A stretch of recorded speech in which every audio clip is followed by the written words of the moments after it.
ಝನ ಝನ ಕುಂದಟಿ ತಕ್ಕುಂದಟಿ ಕಿಟ ತಕ್ಕ ತಕ್ಕ ತದಿಂಗಿಟ ಜಂ ತಟಿ ಜಂ ತಟಿ ಝನ ತಟಿ ಝನ ಝನ ಕುಂದಟಿ ತಕ್ಕುಂದಟಿ ತಕ್ಕ ತದಿಂಗಿಟ ಜಂ ತಟಿ ತದಿಂಗಿಟ ತುಂಬಿನ ತೊಂದ ಜಂ 25ನೇ ಸಾಲಿನ ನಾಡಹಬ್ಬ ದಸರಾ ಉದ್ಘಾಟನೆಯನ್ನು ಹಿರಿಯರಾಗಿರ್ತಕ್ಕಂಥ ಶ್ರೀಯುತ ಎಚ್ ವಿ ಶಿವರುದ್ರಪ್ಪನವ್ರಿಗೆ 2025ನೇ ಸಾಲಿನ ದಸರಾ ಉದ್ಘಾಟನೆ ಕಾರ್ಯಕ್ರಮವನ್ನು ತಾವು ತಮ್ಮ ಮುಂದಾಳತ್ವದಲ್ಲಿ ತಾವು ಏನು ಈ ನಿಮ್ಮ ಜೀವಿತಾವಧಿಯಲ್ಲಿ ಧಾರ್ಮಿಕ ಕ್ಷೇತ್ರಕ್ಕೆ ಸಾಮಾಜಿಕ ಕ್ಷೇತ್ರಕ್ಕೆ ನೀವು ಕೊಟ್ಟಂಥ ಕೊಡುಗೆಗೆ ಅನುಸಾರವಾಗಿ ಸಮಾಜ ಸೇವೆಗೆ ಅನುಸಾರವಾಗಿ ತಮ್ಮನ್ನ ಭದ್ರಾವತಿಯ ಶಾಸಕರು ಈ ಒಂದು ಉದ್ಘಾಟನಾ ಸಮಾರಂಭಕ್ಕೆ ಆಹ್ವಾನ ಕೊಡಲಿದ್ದಾರೆ ಅಂತ ನಗರಸಭೆ ವತಿಯಿಂದ ಅವರನ್ನ ಕೇಳ್ಕೊಂಡಾಗ ಅವರು ತುಂಬ ಹೃದಯದಿಂದ ಪರವಾಗಿ ಅವರಿಗೆ ಹೃತ್ಪೂರ್ವಕವಾದಂಥ ಸ್ವಾಗತವನ್ನ ಬಯಸ್ತಾ ಇದ್ದೀನಿ.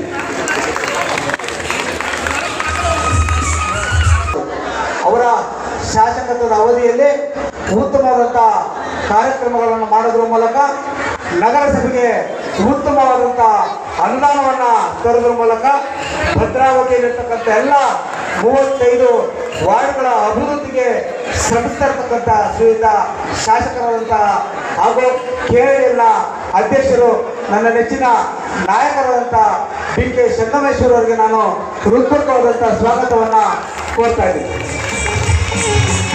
ನಾಡಹಬ್ಬ ದಸರಾ ಉದ್ಘಾಟನಾ ಕಾರ್ಯಕ್ರಮಕ್ಕೆ ಅಧ್ಯಕ್ಷತೆಯನ್ನು ವಹಿಸಿಕೊಂಡು ಕಾರ್ಯಕ್ರಮಕ್ಕೆ ಚಾಲನೆಯನ್ನು ಕೊಡಲಿದ್ದಾರೆ.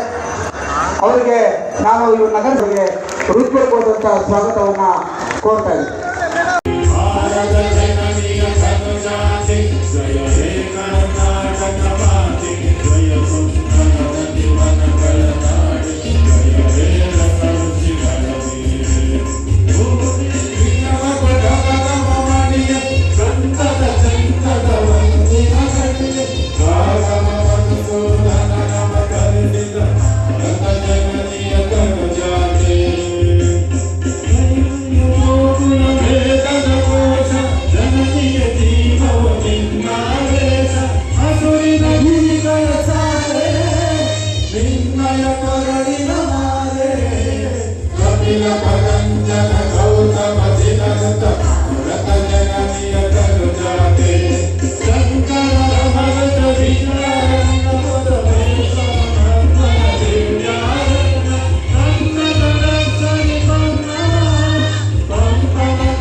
ಸ್ವಾಗತಿಸಬೇಕು. ಹಾಗೆ ಮಾನ್ಯ ಶಾಸಕರು ಕೂಡ ಜೊತೆಗಿದ್ದಾರೆ.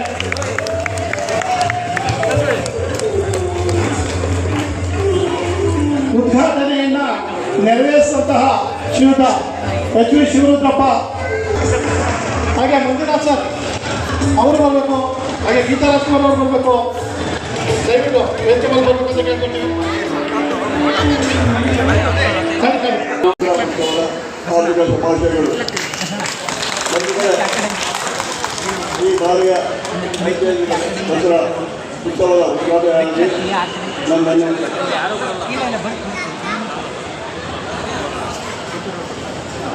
ದೂರ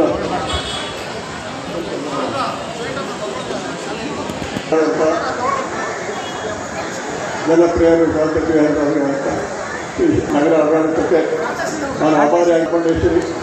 ಕೃಪೆಯಿಂದ ಈ ಸದಾವಕಾಶ ನನಗೆ ಒಲಿಮೆಯಿದ್ದು ಗೌರವವನ್ನು ಭದ್ರಾವತಿ ಸಮಸ್ತ ನಾಗರಿಕರಿಗೆ ಸಲ್ಲಿಸುತ್ತೇನೆ. ನಾಳಿನ ಸಾಂಸ್ಕೃತಿಕ ಧಾರ್ಮಿಕ ಆಚರಣೆಯಾದ ದಸರಾ ಮಹೋತ್ಸವ ಸಂಭ್ರಮ ತಲೆತಲಾಂತರದಿಂದ ಆಗಿ ಬಂದಿದೆ. ಕೆಟ್ಟವರ ಮೇಲೆ ಒಳ್ಳೆಯದರ ವಿಜಯವನ್ನು ಸಂಕೇತಿಸುವ ನವರಾತ್ರಿ ಹಾಗೂ ವಿಜಯದಶಮಿ ಈ ಬಾರಿ 11 ದಿನ ಕಾಲ ನಾಡಿನ ವಿಜೃಂಭಣೆಯಿಂದ ನಡೆಯುತ್ತಿರುವುದು ವಿಶೇಷ. ವಿಜಯನಗರ ಸಾಮ್ರಾಜ್ಯ ಶ್ರೀ ಕೃಷ್ಣದೇವರಾಯನ ಆಡಳಿತ ಕಾಲದಲ್ಲಿ ಕಾಲವಾದ 15ನೇ ಶತಮಾನದಲ್ಲಿ ಈ ವೈಭವದಿಂದ ಈ ಉತ್ಸವವು ಮಹಾನವಮಿ ಎಂದು ಬಂದು ನಡೆಯುತ್ತಿತ್ತು. ವಿಜಯನಗರ ಸಾಮ್ರಾಜ್ಯದ ಪತನದ ನಂತರ ಅಲ್ಲಿಯ ಸಿಂಹಾಸನ ಅಧಿಕಾರವು ಮೈಸೂರು ಸಂಸ್ಥಾನಕ್ಕೆ ಬಂದಿದ್ದರಿಂದ ಮೈಸೂರು ದಸರಾ ಆಚರಣೆ ಅಂದಿನಿಂದ ಮೈಸೂರು ಪ್ರಾರಂಭವಾಯಿತು. ಕ್ರಿಸ್ತಶಕ 1610ರಲ್ಲಿ ಮೈಸೂರಿಗೆ ಅರಸನಾಗಿದ್ದ ಒಂದನೇ ರಾಜ ಒಡೆಯ ಕಾಲದಲ್ಲಿ ವಿಜಯನಗರದ ಪ್ರತಿನಿಧಿ ರಂಗರಾಯರು ಅಂದು ರಾಜಧಾನಿಯಾಗಿದ್ದ ಶ್ರೀರಂಗಪಟ್ಟಣದಲ್ಲಿ ದಸರಾ ಮಹೋತ್ಸವವನ್ನು ನಾಂದಿ ಹಾಡಿದರು. ನಂತರ ಕ್ರಿಸ್ತಶಕ 1799ರಲ್ಲಿ ಮೊಮ್ಮನೆ ಕೃಷ್ಣರಾಜ ಒಡೆಯರ್ ಅವರು ರಾಜಧಾನಿ ಶ್ರೀರಂಗಪಟ್ಟಣದಿಂದ ಮೈಸೂರಿಗೆ ಸ್ಥಳಾಂತರ ಮಾಡಿದ್ದರಿಂದ ದಸರಾ ಕೂಡ ಶ್ರೀರಂಗಪಟ್ಟಣದಿಂದ ಮೈಸೂರಿಗೆ ವರ್ಗಾವಣೆ ಆಯಿತು. ಭದ್ರಾವತಿ ವಿಶೇಷ ಅದೃಷ್ಟ ಏನಪ್ಪ ಅಂತಂದರೆ ಕರ್ನಾಟಕ ರಾಜ್ಯದ 224 ಶಾಸಕರಲ್ಲಿ ಭದ್ರಾವತಿಯ ಶಾಸಕರು ಭಾಳ ಹುಷಾರು ಕಿಲಾಡಿ ಶಾಸಕರು. ಯಾಕೆಂತಂದರೆ ಇವತ್ತು ಗ್ಯಾರಂಟಿ ಯೋಜನೆಗಳಲ್ಲಿ ಮಂತ್ರಿಗಳಿಗೂ ಕೂಡ ತರಕ್ಕಾಗ್ತಾ ಇಲ್ಲ. ಮಂತ್ರಿಗಳು ಕೂಡ CM ಹತ್ರ ಹೋಗಿ ಕೇಳಿದ್ರೆ ಸುಮ್ಮನೆರಪ್ಪ ದುಡ್ಡಿಲ್ಲ ಮಂತ್ರಿ ನೋಡೋಣ. ಆದರೆ ನಮ್ಮೂರಿನ ಶಾಸಕ ಸಂಗಮೇಶ್ವರ್ ಹೋದರೆ ಏನೋ ತಂದಿದ್ಯಾ ಕೊಡಲಿ ಅಂತೇಳಿ ತಕ್ಷಣ ಅದನ್ನು ಆದೇಶ ಮಾಡ್ತಾರೆ. ಇವಾಗ ಅದಕ್ಕೆ ಏನಪ್ಪ ಅಂದರೆ ಇದು ನಮ್ಮ ಅದೃಷ್ಟ. ಈಗಾಗಲೇ ಭದ್ರಾವತಿಗೆ 150 ಕೋಟಿಗಳನ್ನು ತಂದಿದ್ದಾರೆ. ಮುಂದೆ ಕಾಣ್ಕೊತಾರೆ ಭದ್ರಾ ನದಿಗೆ ತಡೆಗೋಡೆ, ಪಕ್ಕದಲ್ಲಿರ್ತಕ್ಕಂಥ ಸೇತುವೆಯನ್ನು ಮತ್ತೊಂದು ಸೇತುವೆ, ಬಾಬಳ್ಳಿ ತಗರಗಟ್ಟೆಗೆ ಮತ್ತೊಂದು ಸೇತುವೆ, ಭದ್ರಾವತಿ ಅಭಿವೃದ್ಧಿಗೆ ನಗರಸಭೆಗೆ 50 ಕೋಟಿ ಹಣವನ್ನು ಇವತ್ತು ತಂದು 100 ಕೋಟಿಗಳನ್ನು ತಂದಿರ್ತಕ್ಕಂಥ ಕೀರ್ತಿ ಇದಕ್ಕೆ ಸಂಗಮೇಶ್ವರಿಗೆ. ಅದೇ ರೀತಿ ಇವಾಗ ಭಾಳ ಅದೃಷ್ಟ ಭದ್ರಾವತಿ ಜನರಿಗೆ ನಾಗರಿಕರಿಗೆ. ಕಾರಣ ಏನಪ್ಪ ಅಂದರೆ ಹಬ್ಬ ಬಂದರೆ ಭದ್ರಾವತಿಯಲ್ಲಿ ಜನಗಳು ಓಡಾಡೋದೇ ಕಷ್ಟ. ಅಂಥ ಒಂದು ಇಕ್ಕಟ್ಟು ಪರಿಸ್ಥಿತಿ ಭದ್ರಾವತಿಯಲ್ಲಿ ನಿರ್ಮಾಣ ಆಗಿದೆ. ಭಾಳ ವರ್ಷಗಳಿಂದ ನೆನಗುದಿಗೆ ಬಂದಿರತಕ್ಕಂಥ CN ರಸ್ತೆಯನ್ನು ಈಗಾಗಲೇ ಅಗಲೀಕರಣ ಮಾಡಲಿಕ್ಕೆ 150 ಕೋಟಿಯನ್ನು ಹಣವನ್ನು ತಂದು ಆ ಕಡೆ 50 ಅಡಿ ಈ ಕಡೆ 50 ಅಡಿಯನ್ನು ಟೋಟಲ್ 100 ಅಡಿ ರಸ್ತೆಯನ್ನು 4 ರಸ್ತೆಗಳನ್ನು ಮಾಡಲಿಕ್ಕೆ ಈಗಾಗಲೇ ಮಾರ್ಕ್ ಮಾಡಲಿಕ್ಕೆ ಕೂಡ ತೀರ್ಮಾನ ಮಾಡಿದ್ದಾರೆ. ಅದಕ್ಕೆ ಸಾಥ್ ಕೊಟ್ಟು ಭದ್ರಾವತಿಯಲ್ಲಿ ನಗರಸಭೆ ವತಿಯಿಂದ ಸುಮಾರು ರಸ್ತೆಗಳಿಗೆ ಭಾರತ ದೇಶದ ಗಣ್ಯ ವ್ಯಕ್ತಿಗಳ ಹೆಸರು ನೀಡಬೇಕು ಅಂತೇಳಿ ಈಗಾಗಲೇ 6 ತಿಂಗಳಿಂದ ನಾವು ನಗರಸಭೆಯಲ್ಲಿ ಪಕ್ಕದವರಿಂದ ನಮ್ಮೆಲ್ಲ ನಗರಸಭಾ ಸದಸ್ಯರು ನಾವೆಲ್ಲರೂ ಕೂಡ ಒಂದು ತೀರ್ಮಾನ ಮಾಡಿದ್ವಿ.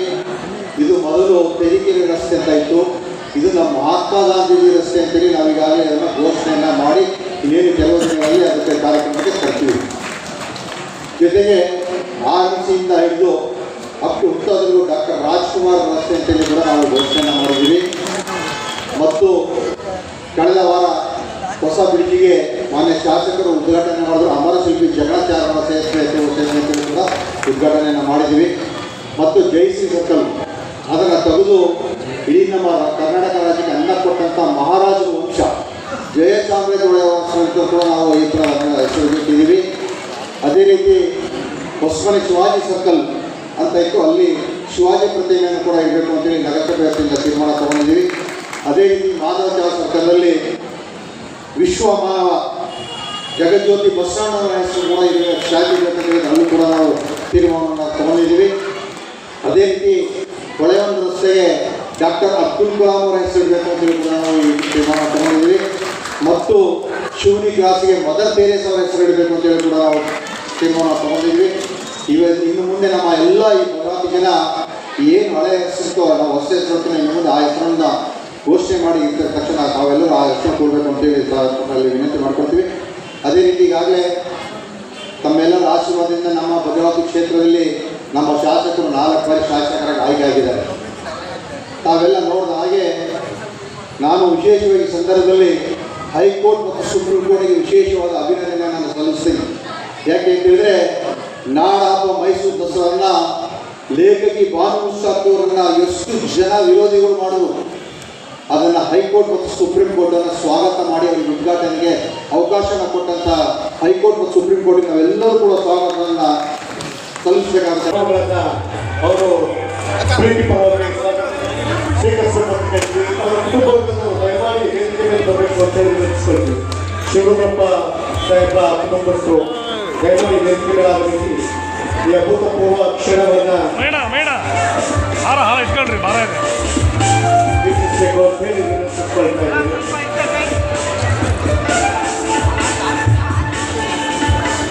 ಹೆಚ್ಚಿನ ಶಾಸಕರಾದಂಥ ಸನ್ಮಾನ್ಯ ಶ್ರೀ ಕೆ ಸಂಗಮೇ ಸಾಹೇಬರಿಗೆ ಗೌರವವನ್ನು ಸಲ್ಲಿಸಬೇಕು ಅಂತ ಹೇಳಿ ವಿನಂತಿಸ್ಕೊಳ್ತೇವೆ.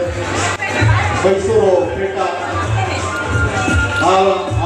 ಮತ್ತು ಶಾಲೆಗಳನ್ನು ನೀಡುವ ಮೂಲಕ ಗೌರವವನ್ನು ಸಲ್ಲಿಸಬೇಕು.